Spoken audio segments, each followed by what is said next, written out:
বসতে পারে না, এতগুলো মূর্তি ভাঙা হইলো, এরপর এরা বসেন।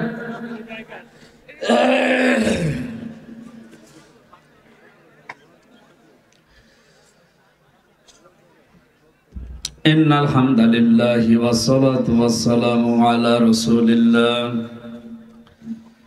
আম্মা বা'দ ফাউযু বিল্লাহি মিনাশ শাইতানির রাজীম বিসমিল্লাহির রহমানির রহিম قل ما كنت بدعا من الرسل وما أدري ما يفعل بي ولا بكم إن أتبع إلا ما يوحى إلي وما أنا إلا نذير مبين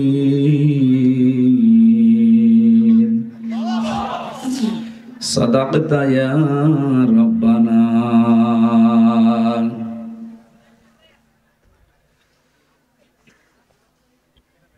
عن أبي هريرة رضي الله تعالى عنه قال قال النبي صلى الله عليه وسلم لا يؤمن أحدكم حتى أكون أحب إليه من والده وولده والناس أجمعين رواه مسلم وقال تعالى في شان حبيبي وما زادهم إلا إيمانا وتسليما اللهم صل على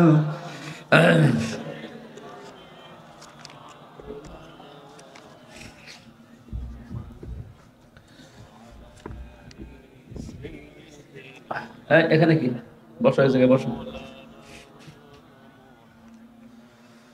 আলহামদুলিল্লাহ, বেবাড়িয়া জেলার নবীনগর থানার অন্তর্গত বাড়িখোলা ঈদগাহ ময়দানে তাফসীরুল কোরআন মাহফিলের স্বনামধন্য সভাপতি জনাব মোহাম্মদ মুসলিম উদ্দিন, সহ সভাপতি পীরজাদা মাওলানা মোকাররম হোসেন চিশতি, এতক্ষণ যারা আলোচনা রাখলেন মাওলানা আলমগীর হোসাইন, মাওলানা হিফজুর রহমান, মাওলানা হোসাইন মাহফুজ, সম্মানিত পরিচালক মাওলানা সাইফুল ইসলাম, যুব সমাজ ও প্রবাসী সবাই মিলে আজকের এই কোরআনের আয়োজনে যারা শ্রম দিয়েছেন, সবার শ্রমকে আল্লাহ ইসলামের জন্য হযরতে আবু বকরের মতো কবুল করেন, আমিন।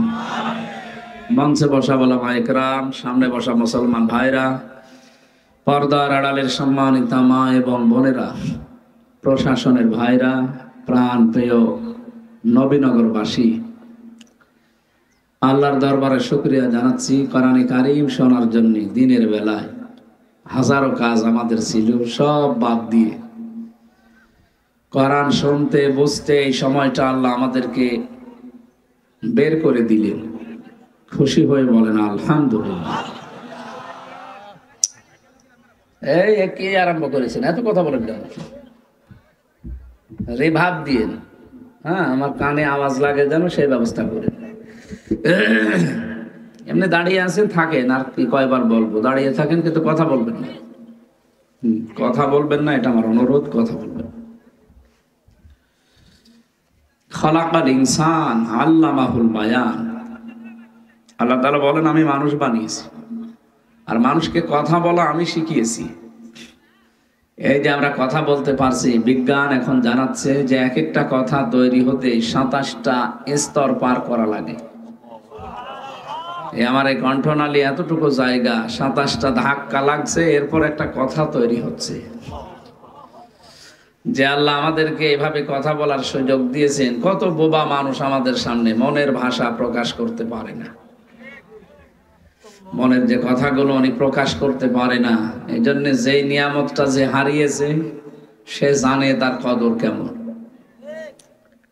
আমি একবার মাহফিলে এসেছিলাম কুমিল্লা শহরে, এক অন্ধ আমার পাশে খাবার খাচ্ছিল, হঠাৎ বিদ্যুৎ চলে গেল। আমরা যারা সকলা মানুষ আছি আমরা চিল্লা পাল্লা করে যায়, তাড়াতাড়ি নিয়ে আসেন, বিদ্যুতের আলোর ব্যবস্থা করেন, লাইট করেন, মোমবাতি জ্বালান। কি বিশাল বিকট আওয়াজ দিয়ে আমরা যারা আছি কানের ভেতরে একেবারে মনে হচ্ছে কানে লাগছে কথাগুলো। হঠাৎ আমার বাম পাশে যে অন্ধ আমার হাত চেপে ধরবে, হুজুর মাত্র এই 1.5-2 মিনিট কারেন্ট চলে গেছে, আপনি চিল্লাচ্ছেন, অথচ আজ 42 বছর আমার জীবনে কোনো কারেন্ট নেই। আমি তো আপনার মতোই মানুষ, অথচ আজ 42টা বছর আমি প্রথমে দেখতে পেতাম, পরবর্তীতে টাইফয়েড হয়ে আমার চোখের অবস্থায় আমি আর দেখতে পারি না। বলেন তো, আজ 42 বছর আমার জীবনে কোনো আলো নেই, কারেন্ট নেই, দুনিয়া আখেরাত আমার কাছে এখন সমান। আমি তো চিল্লালাম না। ওই দিন অন্ধ একটা কথা বলেছিল যে আপনারা যারা চৌকলা মানুষ, অন্তত দিনের বেলা তো দেখেনি, রাতের বেলা ঘুমিয়ে থাকলেও স্বপ্ন দেখেন, আর আমরা স্বপ্নেও দেখি না, আমরা শুধু একটা আওয়াজ শুনি। সুতরাং যিনি আমাদেরকে যে চোখ এবং কথা বলা বাক শক্তি দিয়েছেন, এই শক্তিটা অনেকে আজ পর্যন্ত আমাদের রুদ্ধ করে রেখেছিল 15.5 বছর। আল্লাহ যেহেতু কণ্ঠটা ছেড়ে দিয়েছেন, এখন জবান খুলে বলছে আলহামদুলিল্লাহ। পৃথিবীর মানুষ যা পেয়েছে আর যা পাবে, আল্লাহর ভাষায় সবচাইতে শ্রেষ্ঠ সম্পদ কোরআন শরীফ। আল্লাহ রাব্বুল আলামিন বলেন, কুল বিফাদলিল্লাহি ওয়া বিরহমাতিহি ফাবিযালিকা ফালিয়াফরাহু হুয়া খায়রুম মিম্মা ইয়াজমাউন।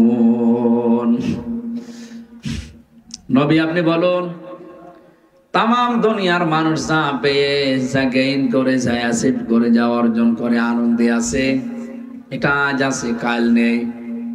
চোখ বন্ধ হয়ে সব কিছু তার হাত ছাড়া হয়ে যাবে। কোরআনে কারীম যারা পেয়েছে এরা পৃথিবীর শ্রেষ্ঠ সম্পদ পেয়েছে। এজন্য কোরআনের সাথে যার সম্পর্ক, আমার বান্দা বান্দিরা যেন সেটা নিয়ে আনন্দ করে। আমার জীবনের সম্পর্ক যদি কোরআনের সাথে না হয়, কি নিয়ে আপনি আনন্দ করেন? অনেকে দেখি সুদ খেয়ে আনন্দে আছে, না এলাকায় এখন সুদ নেই, এটা টাকা ছেড়ে রাখে, টাকা আসে, 1000 টাকা দিলে মাসে মাসে 200 টাকা করে বেশি দেয়। এটা কি? আমার মনে হয় এই হাদিস এখানে বলা ঠিক হইল না, কারণ এই এলাকায় নেই। এই এলাকায় যদি এটা থাকে, এটা মায়ের সাথে জেনা করার গুনাহ হচ্ছে। আমি জানি যারা করে এরা জেনে শুনেই করে। আশা করছি আপনি ছেড়ে দেবেন। হারাম জিনিস কোন রাস্তা দিয়ে আসলে 2টা ক্ষতি হয়। আপনার জীবনের শান্তি নষ্ট করে দেবে আল্লাহ, 2 নম্বরে কোনো বরকত পাবেন না। আমি এক টিয়নোর বাড়িতে গিয়েছিলাম ঝিনাইদহ, উনি চা খেতে দিলেন আমার, দেখছে কাপ দিয়েছে ভাঙা, নিচের যে পিরিচটা এটা ভাঙা। আমি তো হেসে ফেলিছি, তো জ্ঞানী মানুষ তো বুঝে ফেলিছি। আমার বলছে, হুজুর আপনি কেন হাসেন? আমি বলছি,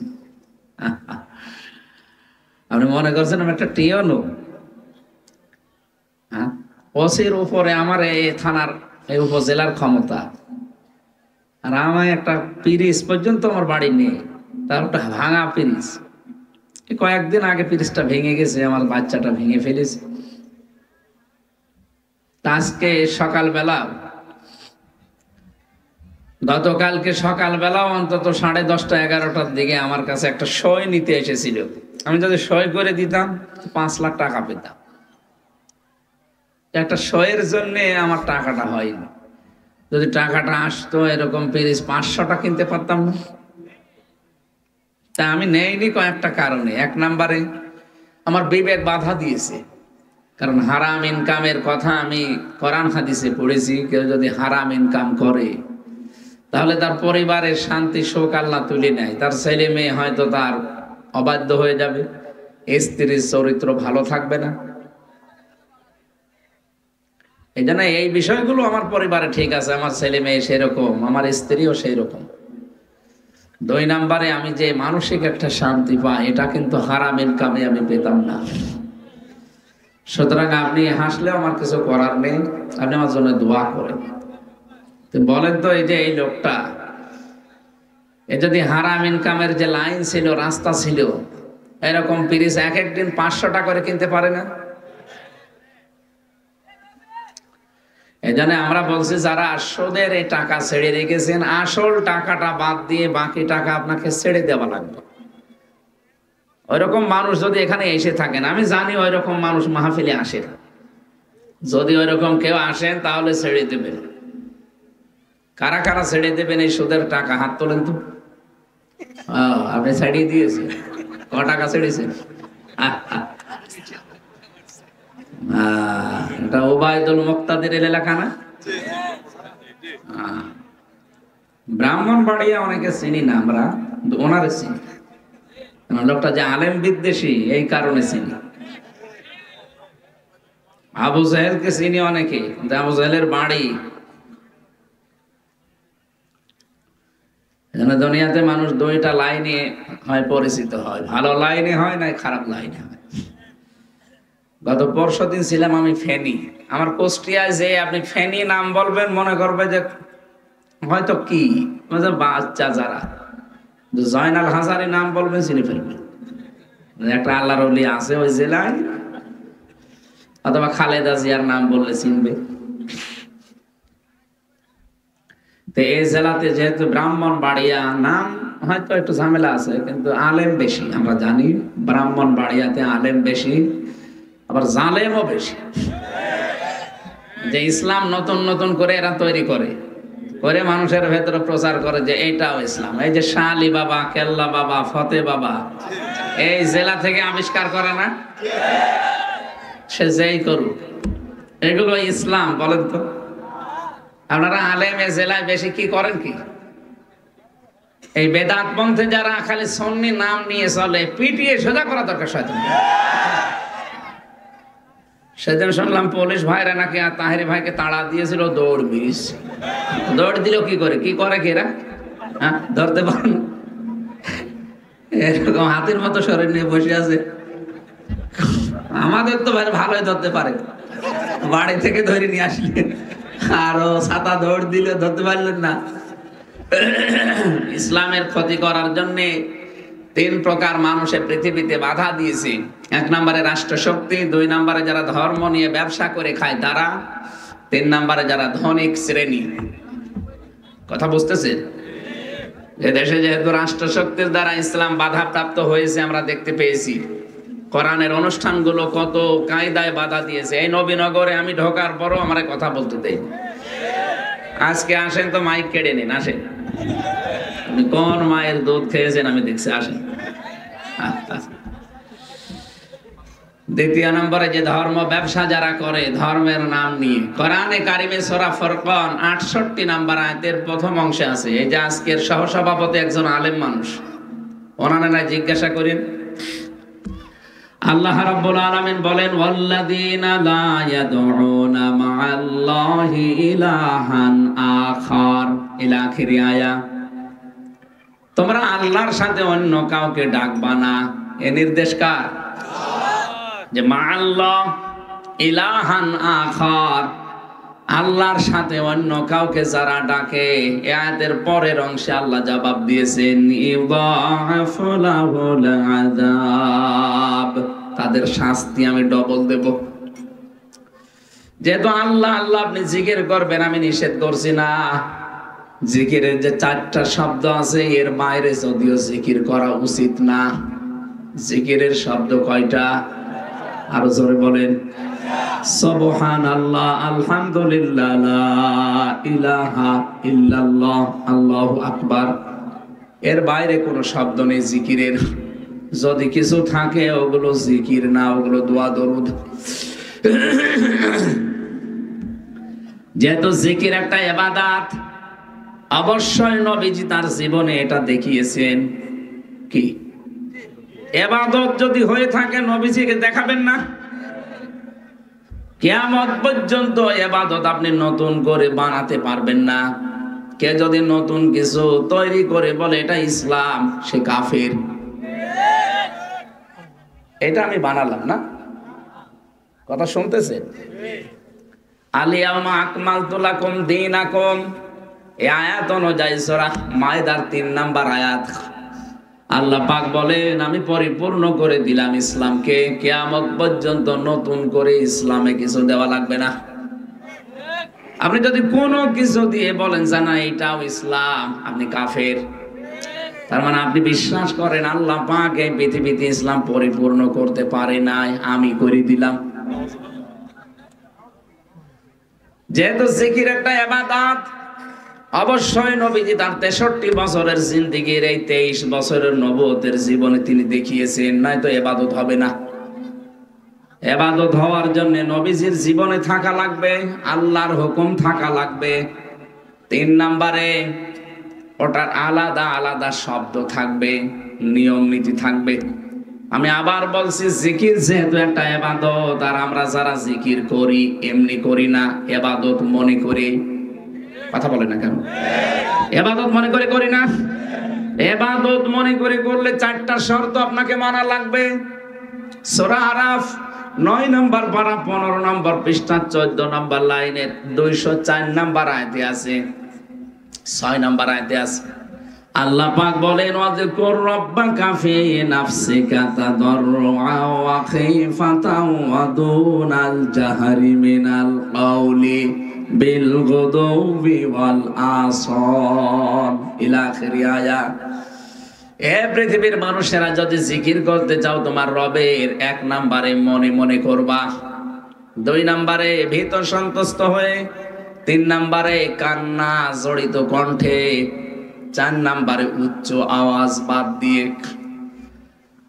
ব্রাহ্মণবাড়িয়াবাসী আপনি আয়াত থেকে বলেন তো, আল্লাহ যে ফতোয়াটা দিলেন এর ভেতরে লাফালাফি করা, উচ্চ স্বরে আওয়াজ করা,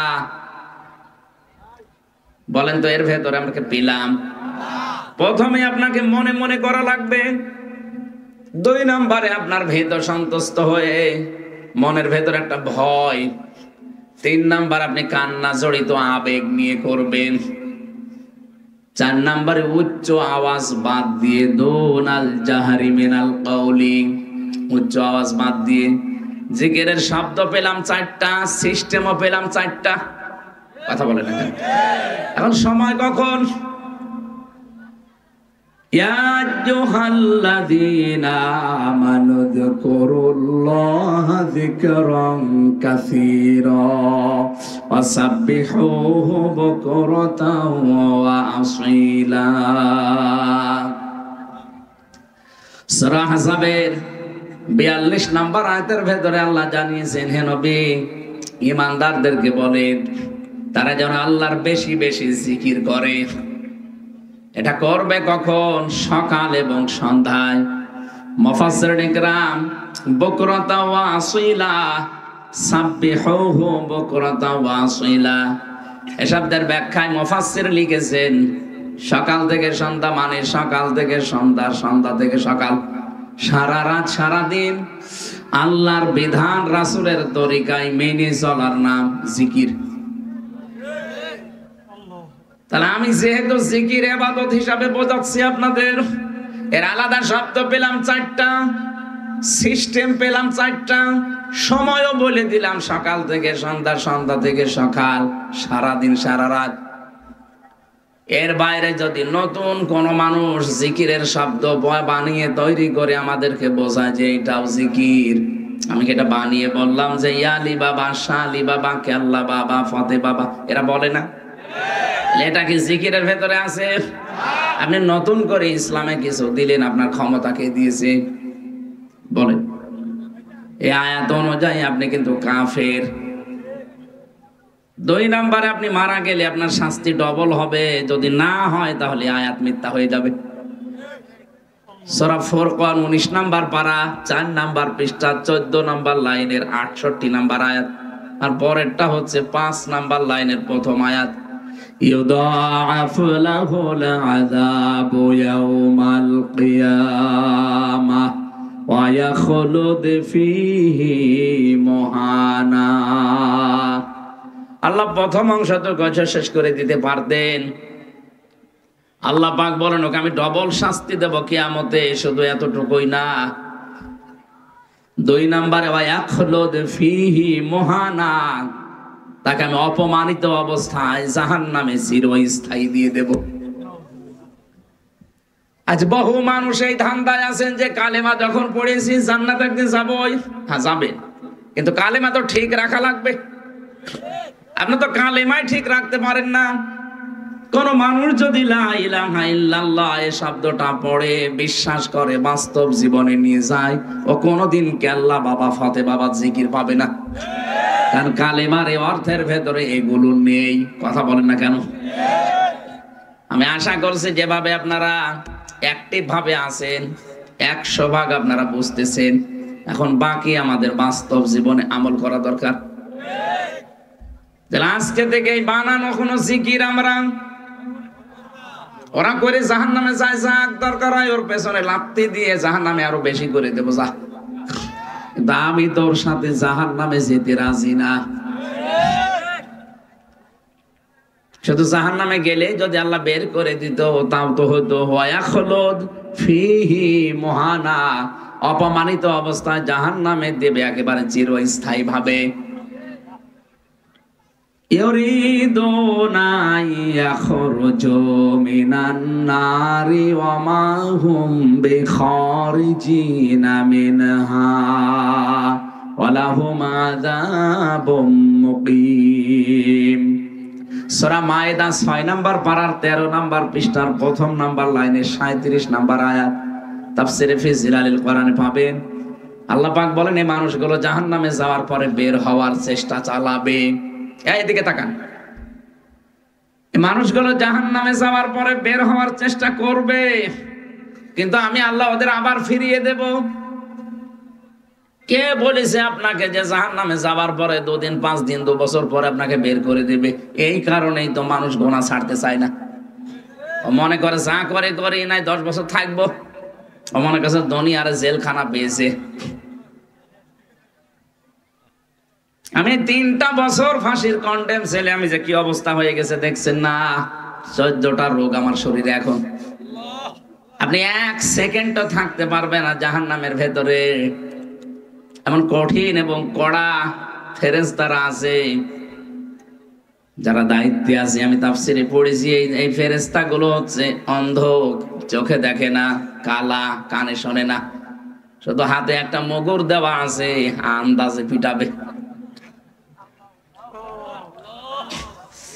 আমাদের যারা ছিল অধিকাংশ গুলো আমার আর মামুনুল হক এই 2 জনের ভাগ্যে কারারক্ষী যা পড়তো সব হিন্দু।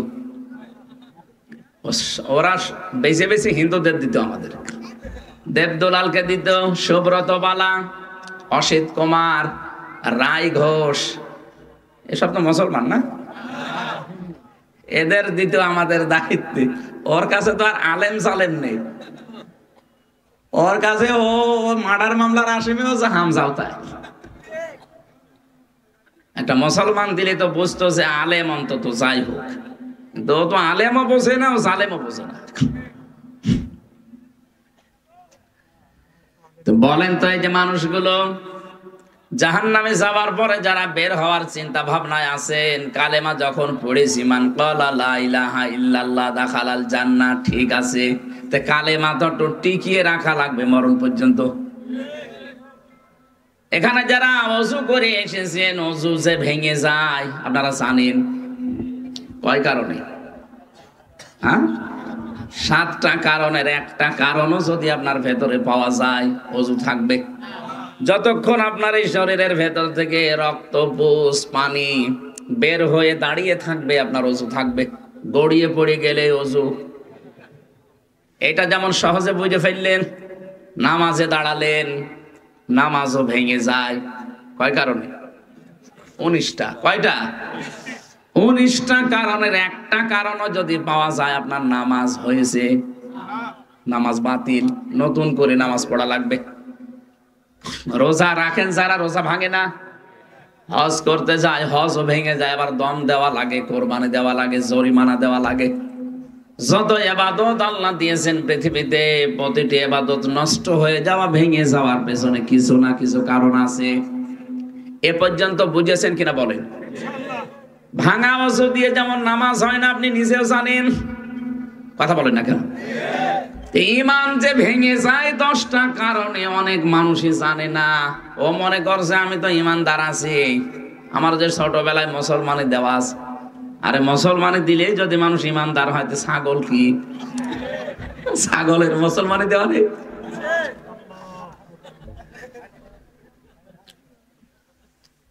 অনেকে আবার এইটা করার জন্য, অনেক মানুষ আছে চাইলে মুসলমানি দেবে, মাইকিং করে যে 20 বছরের তাগড়া ছেলে মুসলমানি, টাকা তোলার ধান্দা। না, শুধু মুসলমানি দিলেই মানুষ মুসলমান হয় না। এই কালেমা পড়ার পরে 10টা কারণে কালেমা ভেঙে যায়, আপনার ঈমান নষ্ট হয়ে যায়। আমরা অনেক মানুষ এটা জানি না। নামাজেরটা জানি, হজরটা জানি, রোজারটা জানি, ঈমানও যে ভেঙে যায় আমরা অনেকেই জানি না। আমাদের